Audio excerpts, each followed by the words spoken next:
Voici certainement la photo d'alpiniste la plus célèbre, immortalisant un moment sur le plus haut sommet du monde. Le mont Everest se dresse comme un colosse merveilleux de la nature. Il attire les humains sur ses pentes depuis des milliers d'années. Il jette un sortilège indestructible sur les alpinistes, les rêveurs et les aventuriers. Atteindre son sommet est l'accomplissement ultime, qui demande des années d'entraînement intensif et une détermination inébranlable. Mais même pour les alpinistes les plus expérimentés du monde, l'Everest reste un adversaire mortel, un endroit où la moindre erreur peut transformer un rêve en lieu de repos éternel. Plus de 200 corps reposent gelés le long des sentiers, parfaitement préservés par le froid arctique implacable de l'Everest. Certains semblent comme s'ils venaient tout juste de tomber, leur visage et leur équipement figés dans un instant, comme si le temps s'était arrêté uniquement pour eux. Ces corps, dont certains sont là depuis des décennies, servent de repères macabres pour ceux qui tentent l'ascension. Alpinistes et Sherpas passent devant ces silhouettes silencieuses, chacune rappelant de façon saisissante les risques liés à l'aventure dans ce royaume impitoyable. À l'altitude vertigineuse de l'Everest, près de 29 000 pieds, soit plus de 8 km, les opérations de sauvetage sont presque impossibles. Les niveaux d'oxygène sont si bas que les hélicoptères peuvent à peine atteindre ces altitudes et le terrain est trop dangereux pour les équipes de récupération. Même ceux qui ont essayé de ramener d'autres personnes ont parfois perdu la vie en tentant de le faire. Ainsi, la plupart de ceux qui meurent ici restent piégés à jamais, abandonnés comme des fantômes du passé.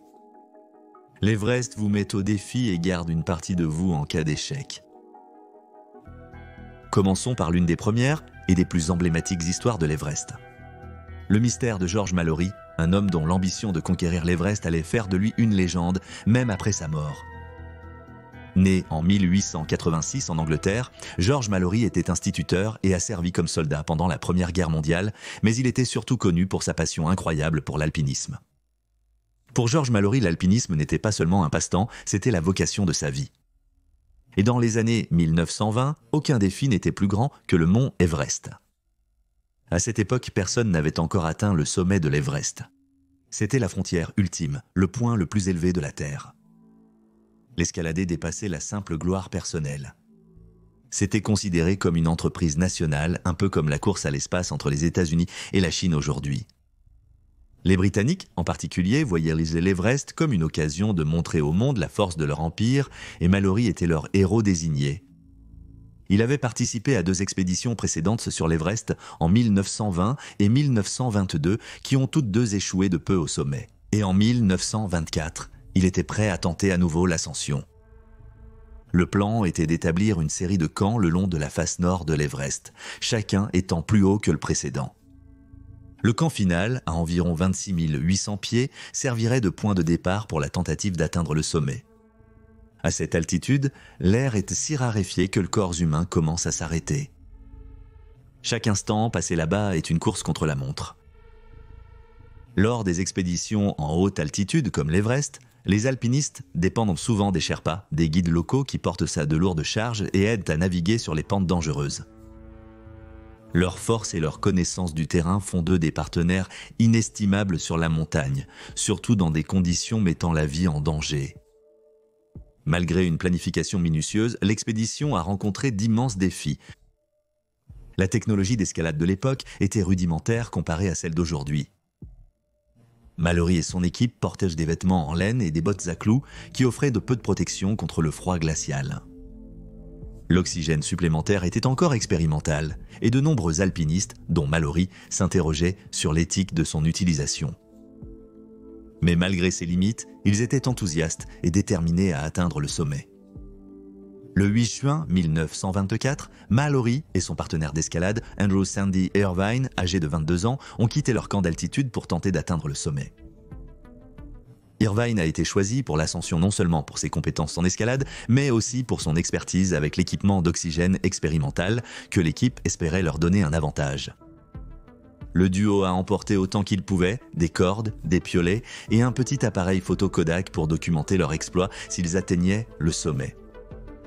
À mesure qu'ils grimpaient plus haut, le froid brutal et l'air raréfié rendaient chaque pas plus difficile. Chaque respiration, plus difficile que la précédente, mettait à l'épreuve leur corps et leur détermination. Depuis les camps inférieurs, le reste de l'expédition observait leur progression avec anxiété.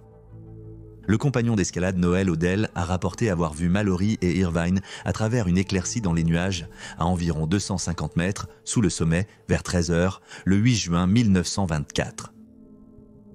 Ce fut leur dernière observation confirmée.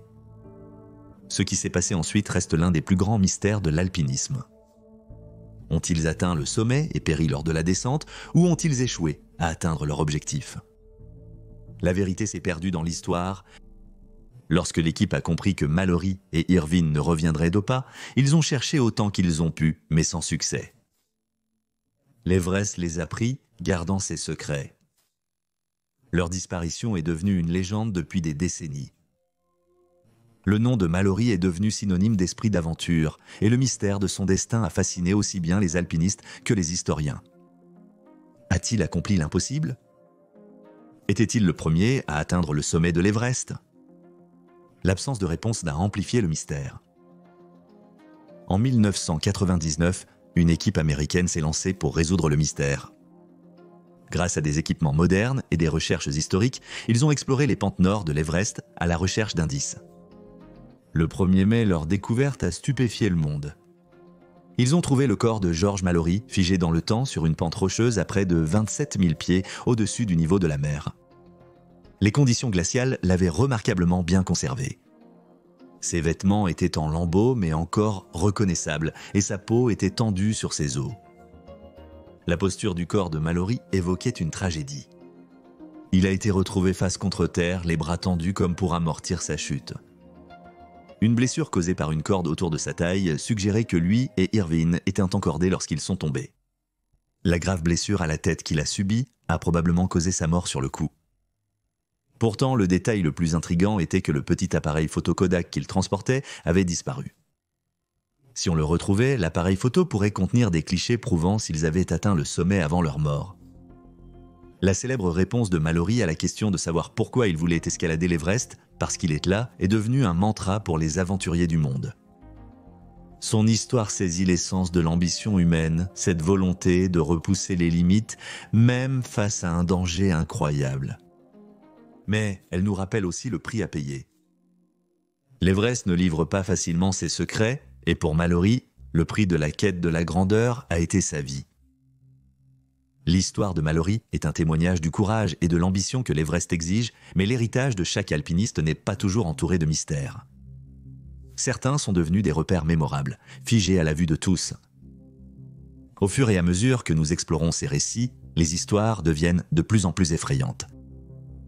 À présent, tournons-nous vers l'histoire troublante d'un alpiniste dont la fin tragique est devenue l'un des rappels les plus inquiétants de l'Everest.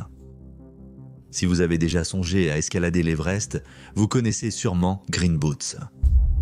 C'est l'un des exemples les plus troublants de l'emprise mortelle de l'Everest, et un rappel de la façon dont la montagne préserve ses victimes dans un état gelé et intemporel. Mais qui était Green Boots et comment cette personne est-elle devenue une partie aussi tristement célèbre du folklore de l'Everest ? L'histoire commence le 10 mai 1996, l'un des jours les plus meurtriers de l'histoire de l'Everest. Cette année-là, plusieurs expéditions ont tenté d'atteindre le sommet de la montagne par les routes sud et nord. Parmi elles, une petite équipe indienne escaladant la face nord de l'Everest. L'équipe comprenait Sewang Paljor, âgé de 28 ans, un officier de police originaire du Ladakh et le propriétaire le plus probable des bottes. Son but était de hisser le drapeau indien au sommet de l'Everest. Paljor et son équipe connaissaient les dangers. Ils s'étaient entraînés dur, animés par une fierté nationale. Mais leur voyage s'avéra bien plus ardu que prévu. Les conditions brutales de la route du Nord ont testé leur endurance à chaque étape. Même atteindre leur camp d'altitude à plus de 27 000 pieds était un exploit extraordinaire. Mais ce n'était pas suffisant pour Paljor. Le matin du 10 mai, les 3 alpinistes ont entamé leur dernière ascension vers le sommet. Ils étaient à moins de 1000 pieds de leur objectif lorsqu'ils ont rencontré un obstacle impensable, une tempête massive balayant la montagne. Des vents violents et des conditions de voile blanc les ont rapidement enveloppés, réduisant drastiquement la visibilité.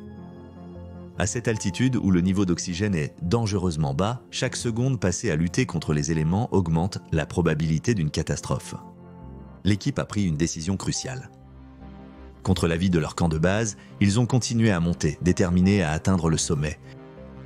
Les raisons de leur décision restent floues, probablement l'ambition ou une sous-estimation de l'intensité de la tempête. Cette décision s'est avérée fatale, c'est évident. Les alpinistes se sont désorientés dans la tempête, se sont séparés les uns des autres et ont finalement succombé au froid. Le corps de Paljour a été découvert plus tard dans une petite grotte calcaire près du sentier principal. Il était recroquevillé comme s'il cherchait un abri, ses bottes d'alpinisme vert vif contrastant fortement avec la neige. Bien que l'identité de Paljour n'ait jamais été officiellement confirmée, ses bottes allaient devenir sa caractéristique distinctive, lui valant le surnom de « bottes vertes ». Pendant des années, les restes de Paljour sont restés intacts, figés dans la position où il s'était effondré. Les alpinistes qui passaient par la zone décrivaient la vision étrange de son corps, parfaitement conservé par le froid. La grotte est devenue un point de passage informel sur la route nord, certains alpinistes l'utilisant même comme lieu de repos. Imaginez-vous assis à côté de lui, avec la pensée troublante que son destin pourrait un jour être le vôtre. Au fil des années, Bottes Vertes est devenu un symbole de la dure réalité de l'Everest. Les alpinistes parlèrent de lui avec un mélange de respect et de crainte, le voyant à la fois comme un avertissement et un rappel de l'imprévisibilité mortelle de la montagne. Pour beaucoup, passer devant Bottes Vertes marquait un tournant dans leur ascension, un moment pour prendre conscience des risques qu'ils prenaient. En 2014, Bottes Vertes aurait été retiré de la grotte, probablement par une équipe d'expédition chinoise.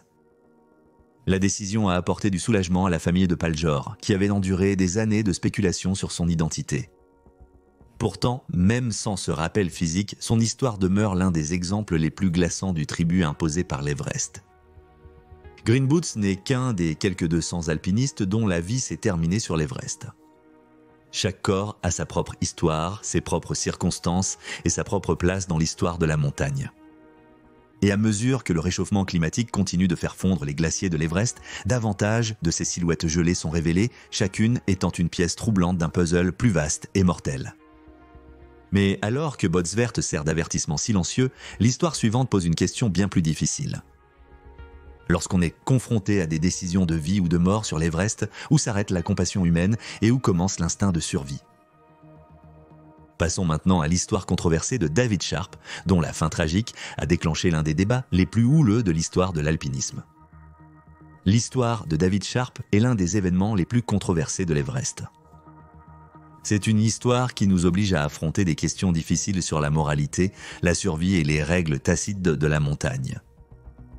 Contrairement à Mallory ou Bottes Vertes, dont les décès ont été acceptés comme faisant partie des dures réalités de l'Everest, la mort de Sharp a suscité l'indignation et le débat. Continuez à chercher pour comprendre les raisons derrière cet événement. Né en Angleterre en 1972, Sharp n'était pas un aventurier typique. Homme calme et intellectuel, il était ingénieur de métier et grimpeur passionné dans l'âme. Son amour pour la montagne était profondément personnel, il ne s'intéressait ni à la célébrité ni aux sponsors. Ses amis et sa famille le décrivaient comme réfléchi et réservé, quelqu'un qui grimpait non pas pour impressionner les autres, mais pour se dépasser lui-même. Sharp a commencé sa carrière d'alpiniste modestement, en gravissant des sommets au Royaume-Uni avant de s'attaquer à des expéditions plus difficiles. C'était un alpiniste autodidacte qui aimait les expéditions en solo, trouvant du réconfort dans la solitude des montagnes. La première réalisation significative de David dans l'alpinisme en haute altitude fut son ascension du Cho Oyu, la 6e plus haute montagne du monde, culminant à plus de 26 000 pieds. Il a accompli cet exploit sans oxygène supplémentaire, démontrant son endurance physique et mentale supérieure à la moyenne. Ce succès l'a propulsé dans le monde des 8000, les 14 sommets qui s'élèvent à plus de 26 000 pieds. En 2006, Sharp avait déjà un impressionnant palmarès d'alpiniste. Mais l'Everest, qui représente le sommet du rêve de tout alpiniste, restait encore invaincu. Il avait déjà essayé 2 fois d'escalader la montagne. En 2003, le mauvais temps et les mauvaises conditions ont contrecarré ses efforts. Et une deuxième tentative en 2004 s'est terminée de la même manière. Indemne, David est de retourner à l'Everest en 2006, prêt à relever le défi à nouveau. Cette fois, il a rejoint une expédition à faible coût avec Asian Trekking, une entreprise connue pour fournir un soutien minimal au-delà du permis d'ascension. Fidèle à sa nature autonome, il a choisi de grimper sans Sherpa et n'a emporté que 2 bouteilles d'oxygène, bien moins que la quantité recommandée. Contrairement à beaucoup d'alpinistes, sur l'Everest qui s'appuient sur les Sherpas, David Sharp était résolu à affronter la montagne seul, n'emportant que le nécessaire. La décision de Sharp était un témoignage de son esprit d'autonomie, même si cela augmentait ses risques. Le plan de Sharp était ambitieux, voire risqué. Il allait gravir la face nord de l'Everest, le même chemin qui avait coûté la vie à tant de personnes, y compris Bodsvert. Il le ferait seul, sans Sherpa ni oxygène supplémentaire, et avec un emploi du temps serré. C'était une décision audacieuse, qui révélait sa grande confiance et sa foi en ses compétences d'alpiniste. Le 13 mai 2006, David Sharp s'est lancé dans son ascension en solo du mont Everest. David avait choisi la voie nord, connue pour ses conditions ardues. Contrairement à la voie sud, le chemin nord à travers le Tibet offre moins d'occasions de repos et de récupération. Ses arêtes exposées, ses pentes glacées et ses vents mordants en font un voyage difficile, surtout pour David qui tentait l'ascension sans oxygène supplémentaire ni soutien important. Malgré les difficultés, Sharp a persévéré, résolu à réaliser son rêve d'atteindre le plus haut sommet du monde. Aux premières heures du 14 mai, on pense, bien que cela ne soit pas confirmé, que Sharp a atteint le sommet de l'Everest. Pour un alpiniste en solo sans assistance ni oxygène, cela a dû être un vrai cauchemar. Les besoins en oxygène du corps augmentent considérablement à de telles altitudes, rendant chaque pas semblable à un effort monumental. Épuisé et souffrant d'hypoxie à cause du manque d'oxygène, Sharp entama sa descente dans l'obscurité. En raison du mauvais temps, David s'est arrêté pour se reposer dans une petite alcôve de calcaire appelée Grotte des Bottes Vertes, à environ 8000 mètres d'altitude. Cet endroit était là où Paljor gisait, gelé dans la grève, servant de repère lugubre, comme vous le savez. Et c'est ici que David Sharp allait passer ses dernières heures. Au cours des 24 heures suivantes, plus de 40 alpinistes sont passés devant David alors qu'il était affalé dans la neige, son corps partiellement gelé et à peine réactif. Certains l'ont pris pour Green Boots, d'autres ont vérifié rapidement mais ont décidé qu'il était trop loin pour être sauvé. À ces altitudes, même le plus petit retard peut mettre en danger la vie d'un autre alpiniste. La dure réalité de la zone de la mort, c'est que la survie l'emporte souvent sur la compassion et toute tentative de sauver David aurait pu coûter la vie à d'autres. Un détail troublant de l'épreuve de David fut la vidéo d'un alpiniste s'arrêtant pour prendre de ses nouvelles. La vidéo montre David, gelé et immobile, avec ses bottes dépassant de l'entrée de la grotte. Son visage devait être partiellement recouvert de neige et bien qu'il soit vivant, son état était plus que critique. L'image est celle d'une profonde solitude, un homme entouré d'autres personnes, mais totalement seul. C'est une image déchirante qui souligne les dures réalités de l'Everest. Même entouré d'autres alpinistes, Sharp était totalement seul dans ses derniers instants. Au fil des heures, l'état de David n'a cessé de se détériorer. Les engelures ravageaient de ses membres et l'hypoxie obscurcissait son esprit. Lorsque des alpinistes passaient, ils entendaient en ses réponses faibles et indistinctes, mais son corps s'est rapidement éteint. Dans le froid brutal et l'air appauvri en oxygène, la survie n'était plus possible. Finalement, Sharp a succombé au froid. Son corps est resté dans la grotte pendant des années, sinistre compagnon de Bottes Vertes. Comme tant d'autres, il est devenu un monument gelé à la nature impitoyable de la montagne. Avec le temps, ses restes auraient été déplacés, mais le débat autour de sa mort continue encore aujourd'hui. Les conséquences de sa mort ont déclenché une tempête de controverses. Comment autant d'alpinistes ont-ils pu passer devant un homme mourant sans lui venir en aide ? Était-ce un échec moral ou simplement le calcul brutal de la survie à une altitude extrême ? Sir Edmund Hillary, le premier homme à avoir atteint le sommet de l'Everest, a condamné ces événements, qualifiant d'horrifiant le fait que des alpinistes aient privilégié leurs propres objectifs plutôt que de sauver une vie. Mais d'autres ont défendu la décision de continuer, invoquant la logistique quasi impossible d'un sauvetage dans la zone de la mort. L'histoire de Sharp nous confronte à des questions dérangeantes. Les alpinistes doivent-ils privilégier leur propre sécurité plutôt que la vie des autres ? À quel moment l'ambition franchit-elle la limite pour devenir de l'imprudence ? Quelle est notre responsabilité envers ceux qui partagent la montagne avec nous? Alors que nous passons à notre prochaine histoire, ces questions restent en suspens. Alors que la tragédie de David Sharp a mis en lumière les dilemmes éthiques de l'Everest, notre prochaine histoire révèle une autre facette de la montagne. Imaginez partir avec quelqu'un que vous aimez, chaque pas étant un triomphe partagé et une épreuve d'endurance. C'est une histoire d'amour, de sacrifice et du prix dévastateur de la poursuite d'un rêve. Ceci est l'histoire de Frances Arsentiev. Frances Yarbrough de Stefano Arsentiev est née à Honolulu, Hawaï, en 1958. Femme d'une détermination et d'un esprit remarquable, elle a grandi avec une passion pour l'aventure et la nature. Frances n'était pas alpiniste professionnelle de métier, elle était une mère de 40 ans et une femme d'affaires accomplie. Cependant, sa passion pour l'escalade était profonde et elle avait passé des années à perfectionner ses compétences sur des sommets mondiaux. Son chemin a croisé celui de Sergueï Arsentiev, un alpiniste russe, lors d'une expédition au début des années 90. Sergueï était un alpiniste expérimenté, connu pour ses compétences less techniques et sa confiance tranquille. Les deux partageaient un amour pour la montagne et une profonde affection mutuelle.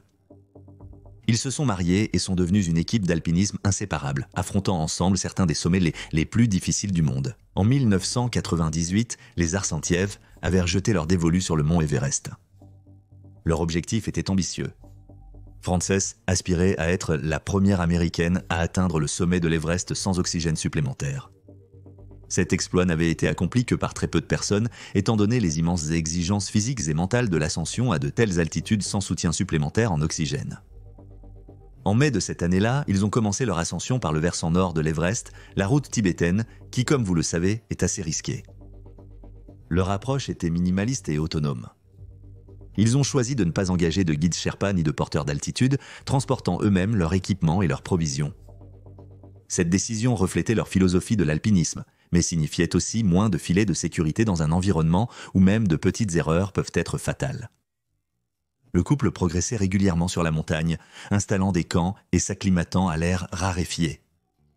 Le 22 mai 1998, après plusieurs jours d'ascension, ils ont entamé leur tentative de sommet depuis le camp 6, situé à environ 26 900 pieds.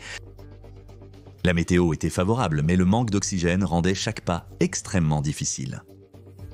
À mesure qu'ils montaient de plus haut, les effets de l'altitude extrême sans oxygène supplémentaire devenaient de plus en plus sévères. Mais malgré ces défis, Francis et Sergueï ont persévéré.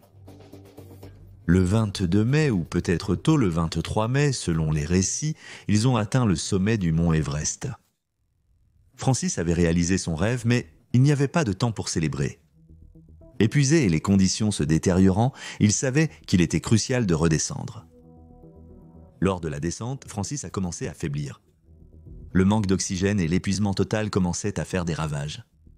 Sergueï est resté avec elle, l'aidant à avancer pas à pas, mais à la tombée de la nuit, la mauvaise visibilité a séparé le couple dans le chaos de la zone de la mort. Dans l'air raréfié et le froid glacial, la communication est presque impossible et la visibilité est souvent réduite à quelques mètres à peine. Sergueï est revenu à l'un des camps d'altitude, croyant que Frances le suivait. Lorsqu'il s'est rendu compte qu'elle n'était pas là, il a pris peur. Pendant ce temps, Frances était seule, exposée aux éléments. Le matin du 23 mai, une équipe d'alpinistes ouzbeks a rencontré Frances près de la deuxième marche, à une altitude d'environ 28 000 pieds. Elle était vivante, mais dans un très mauvais état. Elle était assise sur une pente, ses mouvements étaient lents et elle souffrait de graves engelures et d'hypoxie. Les alpinistes ouzbeks ont fait face à un dilemme ardu. Ils ont tenté de l'aider, lui donnant de l'oxygène et essayant de l'aider à descendre. Pourtant, l'altitude extrême rendait cela quasi impossible. Chaque minute passée avec elle mettait leur propre vie en grand danger.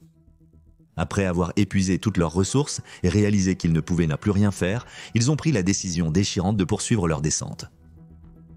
Pendant ce temps, Sergueï était parti du camp pour retrouver sa femme. Portant de l'oxygène et de l'eau, il est remonté seul dans la zone de la mort, ce qui, pour moi, montrait vraiment à quel point il aimait Francis. Ce qui s'est exactement passé reste un mystère, mais Sergueï n'est pas revenu. Des jours plus tard, des alpinistes ont découvert son piolet et sa corde au-delà de la deuxième marche. Son corps a été retrouvé plus bas sur la montagne, suggérant qu'il a probablement chuté en tentant désespérément de sauver sa femme. Pendant ce temps, Frances est restée là où elle s'était effondrée. Les alpinistes qui sont passés près d'elle ont décrit une scène troublante. Son corps figé sur place, assise droite dans la neige, sa veste violette éclatante contrastant avec le paysage glacé. Sa présence est devenue un repère troublant sur la route nord, rappelant l'emprise mortelle de la montagne. Au fil des années, les alpinistes ont commencé à appeler Frances la Belle au bois dormant, un surnom qui reflétait l'étrange quiétude de son lieu de repos. Pendant près d'une décennie, son corps est resté sur la montagne jusqu'en 2007, lorsque l'alpiniste britannique Ian Woodall, profondément touché par l'histoire de Frances, a organisé une expédition pour ramener son corps. Avec son équipe, il a déplacé ses restes vers un lieu de repos plus respectueux. L'histoire de Francis Arcentieff est celle de l'amour et du sacrifice, un rappel tragique des risques auxquels les alpinistes sont confrontés dans la poursuite de leurs rêves. Les questions éthiques soulevées par la mort de Francis et Sergueï restent des sujets de débat. Jusqu'où les alpinistes doivent-ils aller pour secourir leur père dans des milieux aussi périlleux? Quelles responsabilités les membres d'une expédition ont-ils les uns envers les autres, Yazi? Alors que l'histoire de Francis et Sergueï a laissé les alpinistes face à des questions éthiques, le récit de Joshua Cherriot-Kirui démontre les dangers de l'Everest d'une manière nouvelle et implacable.